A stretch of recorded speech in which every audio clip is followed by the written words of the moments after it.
પરિવારને અમને આખાને કીધેલું હતું, ટોટલ પરિવારને અમને કીધેલું કે ચૈત્રી પૂનમના મારું મૃત્યુ થશે. તો મેં કીધું હું ચૈત્રી પૂનમ દર પૂનમે ચોટીલા હોય છું. તો માતાજી મેં પૂછ્યું હું દર પૂનમે ચોટીલા હોય તું દેહ કેમ છોડે? તો કે તું આયા પછી હું દેહ છોડી. હા, વચન આ લીધું. હા, પહેલેથી વચન એમને મને વચન તારીખ રહ્યું ને ચૈત્ર પૂનમ હતી પછી રજનાદાર એમનો દેહ છે. અમારે રોકી રાખી હતી. દવાખાનામાં એમને ડોક્ટર ને જાહેર કર્યા હતા, મૃત્યુ જાહેર કર્યા હતા 1 કલાક પહેલા. એમના સાક્ષી રસિકલાલ. તમે માતાજીનો જન્મ દવાખાનામાં જન્મ થઈ ગયા ત્યારે તમે યાદ હતા? હા, પૂર્વમાં મારા સાસુમાં થાય. મિત્રો, જયારે અમે મોડલામાં આવ્યા ચામુંડામાં દર્શન કરવા ગયા છે ત્યારે એમનો માતાજીના દર્શન કરવા જતા છે. રવિવારના દિવસે, દર સોમવારના દિવસે અહીંયા ઘણા બધા લોકો દર્શન કરવા આવ્યા છે.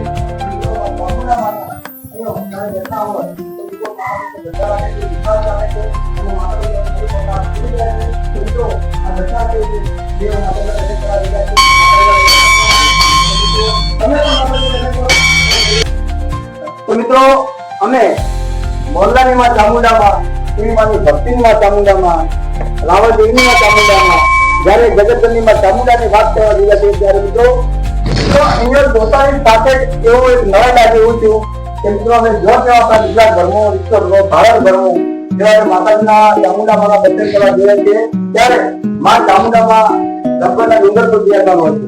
પણ મિત્રો આ એક એવું અનોખું મંદિર છે કે આનો ઇતિહાસ અલગ સંકળાયેલો છે. તો આ મંદિર મિત્રો મકાનની પશ્ચિમમાં માતાજીના બેઠા છે. તો તમે જોઈ શકો છો મિત્રો, જય માતાજી, હે માં ચામુંડામાં. મિત્રો આ માતાજી જો તમે જોઈ શકો છો મકાનની પશ્ચિમો દિવાલ વચ્ચે વટ માતાજી દર્શનાર્થી બેઠા છે. તો આનો ઇતિહાસ લઈને અલગ સંકળાયેલો છે, તેના વિશે આપણે વાતો કરીશું. અહીંયા મિત્રો અહીંયા આવતાની સાથે એવું કે આ ચામુંડામાં પૂરીમાની ભક્તિની ચામુંડામાં તરીકે ઓળખાય છે. બીજું મિત્રો તમારા પૂરીમાં તમે વાત કરવા તો મિત્રો પૂરીમાની ભક્તિની ચામુંડાની વાત કરવા જઈએ છીએ ત્યારે આ મારા સંગઠન પૂરીમાં છે. મિત્રો કેમ તો આપણે આજે સાંભળવાના છે. પૂરીમાં સંગઠન એક 4/2018 પ્રદર્શન છે. બીજું તેમની વાતો આપણે એનો વાતો કરવાના છે. તેમની ઘણી બધી વાતો છે. એમાં માતાજીના ભગવાજી બધી આપણી સમક્ષ હાજર છે. તેમના પછી આપણે દર્શન માતાજીના ઇતિહાસથી પૂરીમાની ભક્તિની આપણે નિહાળી. તો મિત્રો અત્યારે અમે આવી ગયા છે જો આ ચામુંડામાં. તો આપણી સમક્ષ માતાજીના ભુવાજી એવા શ્રી દશરથભાઈ હાજર છે, દર્શનાર્થી હાજર છે. તો મિત્રો આ એક એવા ભુવાજી છે મા દશરથભાઈ માતાજીના કે જેમણે 200 પૂનમ એક ધારી એક પણ ખેર વગર માતાજીની ચામુંડા ચોટીલા 200 પૂનમ એક ધારી ભરેલ છે. અને 8 વાર અહીંયાથી મોડલાથી ચોટીલા 200 કિલોમીટર આસપાસ ગયા, 200 કિલોમીટર ચાલતા ગયેલ છે. અને એક હજુ એવી કે પૂનમ ભરવાના છે તે પોતે એકલા જવાના છે. તેવા દર્શનથી ભુવાજી આપણે માતાજીના સમક્ષ હાજર છે. તો તેમના પણ આપણે દર્શન કરીએ. માતાજી તેમની મનોકામના દરેકની પૂરી કરે છે. તો મિત્રો દર્શનભાઈ માતાજીના દર્શન કરવા આવી ગયા છે. તો આ માતાજીનો ઇતિહાસ વિશે થોડી વાતો કરો. અને પૂરીમાં મેં સાંભળ્યું છે કે પૂરીમાની ભક્તિની માં ચામુંડામાં છે. તો પૂરીમાં વિશે થોડું તમને ઘણું બધું અમને જાણવા મળે છે કે અમને તો એવું પણ જાણવા મળે છે કે પૂરીમાને સાક્ષાત માતાજી ચામુંડામાં હતા. તો આપણી સમક્ષ હાજર છે. મિત્રો દશરથભાઈ સમક્ષ આપણે વાતો કરવા જઈ રહ્યા છે. ચલો દશરથભાઈની વાતો આપણે સાંભળીએ. મિત્રો પૂરીમાની ભક્તિની ચામુંડામાંની વાતો કરવા જઈ રહ્યા છીએ ત્યારે આપણી સમક્ષ એવા શ્રી ભુવાજી, શ્રી દશરથભાઈ ભુવાજી હાજર છે. તો આપણે એમને થોડું પ્રસ્તુતિ કરીએ. તો જય માતાજી દશરથભાઈ. જય માતાજી. તો દશરથભાઈ આ ચામુંડામાંનો ઇતિહાસ કંઈક અલગ સંકળાયેલો છે. ઘણી બધી જગ્યાએ માતાજીના દર્શન કર્યા છે, પણ અહીંયા માતાજી મકાનમાં પશ્ચિમ માતાજીના દર્શન છે. તો આ માતાજીનો ઇતિહાસ શું છે થોડું અમને આ દર્શકોને થોડું જણાવો માતાજીના ઇતિહાસ વિશે. આ વર્ષો પહેલા જૂનું માંડલા ગામ છે. બરાબર. 300 વર્ષ પહેલા માતાજી માંડલા ગામનો ધાકો ત્યાં હતો. 300 વર્ષ પહેલા. બરાબર. તે ટાઈમમાં ઠાકોર પરિવારના કોતરવાળિયા ઠાકોર પરિવાર અહીં રહેતું. બરોબર. આ જગ્યા ઉપર ગામમાં પટેલ રહેતા, દેસાઈ રહેતા, કાંભલિયા પરિવાર દેસાઈ રહેતા બરાબર ને બગલા કરીને પટેલ ત્યાં રહેતા. બરાબર તેમનો જાપો 300 વર્ષ પહેલો હોય હતો. હનુમાન દાદાનું મંદિર આની પાછળ આવેલું છે, માતાજી પાસે પાછળ આવેલું છે ને ગણેશજીની મૂર્તિની સ્થાપના બાજુમાં આવેલી છે. બાજુમાં આવેલું. તે આ રસ્તો હતો ત્યારની આ માતાનો ઇતિહાસ છે. અંદાજે કેટલા વર્ષ 300 વર્ષ ઉપર થઈ જવા પડે. 300 વર્ષ ઉપર. તેના પછી પહેલો જાપો માંડલાનો પરિવાર ચામુંડાવાનો, બીજા નંબરનો જાપો ત્યાં એક છે પટેલના ઘરે માતા બેઠા છે વેતમાં, કાંભલિયા દેસાઈ પરિવારને ત્યાં પણ જૂનો જાપો બીજા નંબરનો. બીજા નંબરનો. ત્રીજા નંબરનો જાપો અમારે અંબેમાં ગામના મુંદરે પહેલું મંદિર તે આવે છે, અંબેમાનું મંદિર આવે છે. બરાબર આખા ગામ સંસદ મંદિર છે ત્યાં. ત્રીજા નંબરનો જાપો ત્યાં છે. બરાબર. આ એમનો ઇતિહાસ છે. માંડલા ગામ. આ માંડલા તો ગામમાં. આ માતાજી એનો કેવી રીતે દર્શન લીધા? તો આ જમીન વર્ષો પહેલા પડી હતી. આ જે રાધનપુરના નવાબ છે, ઓહો, બરાબર. નવાબી સરકાર. આ નવાબનું શાસન તેરવાડા નગર હતું. આ નગર તેરવાડા કહેવાય. હા, તેરવાડા નગર હતું. ત્યાં મુસલમાન તેમના સુબેદાર હતા. બરાબર. તો આ જમીન આપણે તેમના કંથી લીધેલી છે. રાણી સકાના 60 રૂપિયામાં આ જમીન આપણે ત્યાં લીધેલી છે. રાણી સકાના 60 રૂપિયા. 60 રૂપિયામાં આ એ જમીન સમયના રાણી સકાના રાણી રૂપિયા એટલે સકા. ઘણા રૂપિયા એટલે કહેવાય. આપણે લીધાને 100 વર્ષ થઈ ગયા. બરાબર. આ જગ્યા આ લીધી. જગ્યા લીધા અને આપણને 100 વર્ષ થઈ ગયા. બરાબર. બીજું દર્શનભાઈ, આ માતાજીનું નામ પુરીમા સાથે સંકળાયેલું છે. હા. એવું મેં સંભળાયેલું છે કે પુરીમાને માતાજી સાક્ષાત વાતો કરતા. તો થોડું પુરીમા વિશે આપણે વાતો કરવા જઈએ. તો માતાશ્રી છે. એમના સસરાએ આ જમીન રાખેલી છે. હા, બરાબર. એમનું નામ અમથાબા. અમથાબા એ આ જમીન રાખેલી છે. અમથાબાઈ ખુદ. ખુદ એમને જમીન રાખેલી છે નવાબના શાસન વખતે. તો એ પછી એમનો ઇતિહાસ, એમને જમીન રાખ્યા પછી એમને રાખ્યા પછી તેમનું અવસાન થયેલું. અમથાબા. અમથાબાનું બરાબર.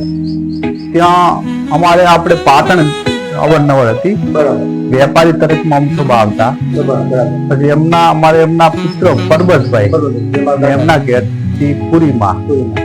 પછી તેમને અહીં આયા પછી એમને સાપરી બનાવી આ જમીન આ ઉપર. જગ્યા ઉપર. આ જમીન ઉપર ત્યાં સાપરી બનાવી. આટલી જમીન પાછળ છે. પછી તેમને સાપરું બનાવ્યું. પણ સાપરી બનાવ્યા પછી એમને કોઈ વિસ્તાર નહીં થાય બરાબર. એવું હતું. એટલે એમને આજથી 2500, 2600, 2700 જે કાળ પડ્યો ને એ ટાઈમમાં માતાજી પાછળ એમનું બેસણું હતું. પછી એમને માતાજી કઈ માગણી માંગી પુરીમા. પૂરીમાએ કે આ માતાજીનું મારા ત્યાં બેસણું થાય ને આવી રીતે થાય, હવે મારે હાલ ભગવાન સારું કરે હા. તો અમારા ઘરે પારણું બંધાય બરાબર. એવી એમને માગણી માગી પહેલા. બાપા. હા, તો પહેલો એમને પુત્ર ઈશ્વરભાઈ પરબતભાઈ એ 27ના કાળમાં એમનો જન્મ થયો. વાહ વાહ વાહ. એમને માતાજી આપેલા. વાહ વાહ. માં ચામુંડામાં બરાબર. મિત્રો તો પછી એમને એવો લેખ જાગ્યો. એમને હું ઘણી ભક્તિ કરી, ચામુંડામાની કરી. એમને સાક્ષાત વાતું કરે બધી રીતે. એમનું મનોબળ એમની માતા થઈ ગયેલી. પુરીમા. હા, અમારી કુળદેવી નાનાપરા છે. મેળવીમાં. મેરડીમાં, ચામુંડામાં આખી નાનાપરા અમારો વાસ ક્યાં અમારી માતા પૂજાય. આજે ચામુંડા એમના ભક્તિની માતા ચામુંડામાં પુત્રવાડિયા પરિવારની છે. એ એમને ભક્તિ કરી. એમને પણ તમારા લેખમાં લખાય. અમારા લેખમાં લખાણી. ઝૂંપડી પછી એમનું કાચું મકાન બનાવ્યું ત્યારે એ માતા બેસેલી. બરોબર. એના માતાજીને ત્યાં મને ખબર હતી કે એ માતાજી. હા, ત્યાં પછી ઓરડા બનાવે તો માતા ત્યાં હતી. બરોબર. તો એમને 100 વર્ષ થયો. પછી એના પછી ત્રીજા નંબરમાં ઓરડા બનાયા. ઓહો. આ 50 વર્ષ 60 વર્ષ આ ઓરડા બનાયા ત્યાં. બરોબર. પછી એમને એની જમીન હા. ચામુંડામાંનું એની જમીન એ જ જગ્યા. ને એની જગ્યા એની હજુ સુધી એમને એમ છે.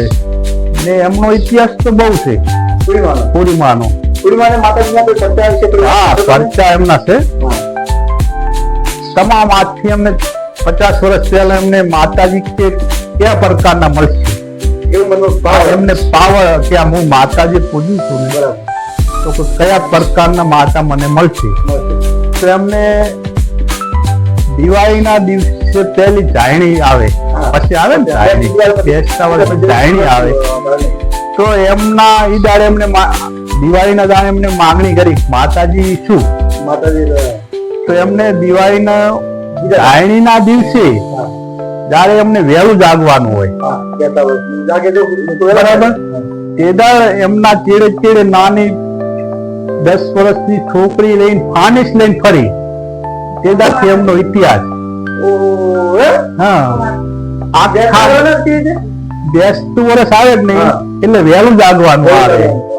એ જાગ્યા વહેલા એટલે એમને 10-15 વર્ષની છોકરી જે ફાનીસ મૂકીને વાળતો હતો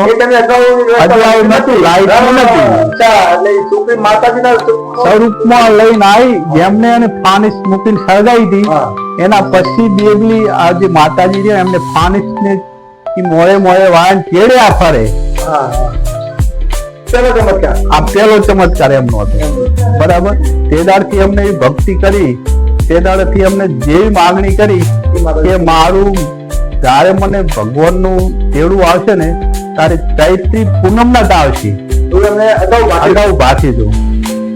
તો પરિવારને અમને આખાને કીધેલું હતું, ટોટલ પરિવારને અમને કીધેલું કે ચૈત્રી પૂનમ ના મારું મૃત્યુ થશે. તો મેં કીધું હું ચૈત્રી પૂનમ દર પૂનમે ચોટીલા હોય છું.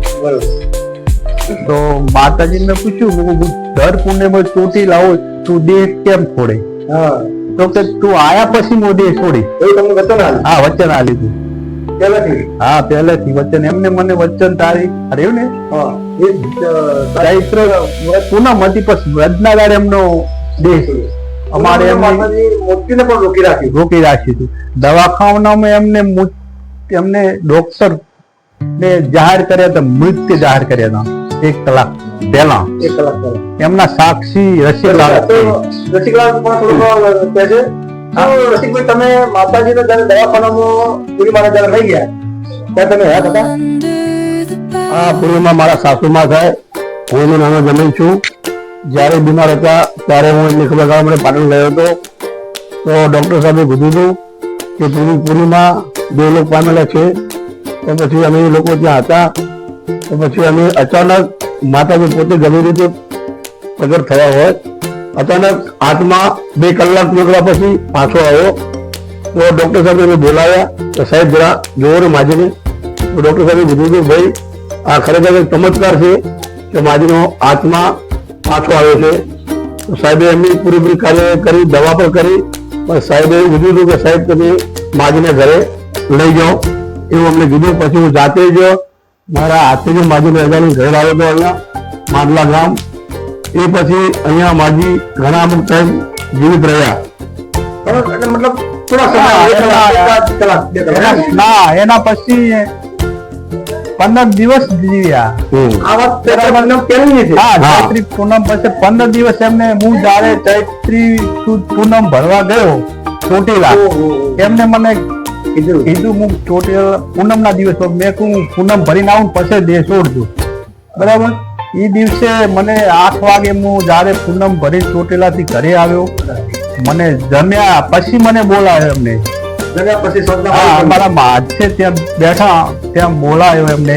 મને હાથમાં જે બચી કરી ને એમને છેલ્લી મારી હાથની બચી હતી, એ બચી મને કરતા મેં છોડી. તમામ જે 5 બહેનોને મેં ફોન કર્યો તો માં આજે દેશ છોડવાનો છે તો તમે આવી જાઓ ફટાફટ. શારદા બુન આવ્યા હતા એટલે મેં બધી છોડી અને ફોન કર્યા. ઈશ્વરભાઈ રણુજા જેલા હતા, એ પણ રણુજાથી 4-5 વાગે આવે. અમારે એક ઉત્તમભાઈ ભાઈ છે રાધનપુરથી રાયચંદભાઈ, એમને મેં 8 વાગે ફોન કર્યો, મૂકું આજે પૂનમ છે તો માં દેહ છોડવાના છે. તો યાદ હતા તો કે માં મને એમ કીધું જતા, મૂકું ના બેઠા છે માં. કલાક પછી 10 વાગ્યા પછી અમારી નાની બેન રમેલા બેન એ પણ હાજર હતા.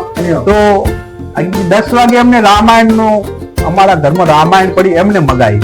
10 વાગે રામાયણ મગાવી ને અમારી બેન વાંચાઈ પૂરીમાં વાંચાઈ કે 12 વાગ્યા પછી હું દેહ છોડીશ, મને રામાયણ છેલ્લી મને રામાયણ વંચાવો એ એમને વાંચી.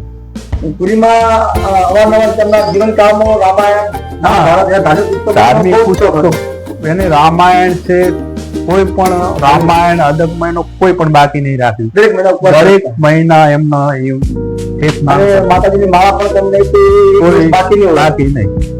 તો મિત્રો આ હતો પુરીમાના ચામુંડામાનો ઇતિહાસ. તો મિત્રો બહુ પુરીમાએ બહુ ભક્તિ કરી છે. આવા ઘોર કળજુગમાં પણ કે જેમને મૃત્યુને પણ રોકી રાખી હોય તેવા માં સ્વર્ગસ્થમાં પુરીમાને ખૂબ ખૂબ લાખો વાર વંદન. અને માં ચામુંડામાં અહીંયા મોરલા ચામુંડામાના.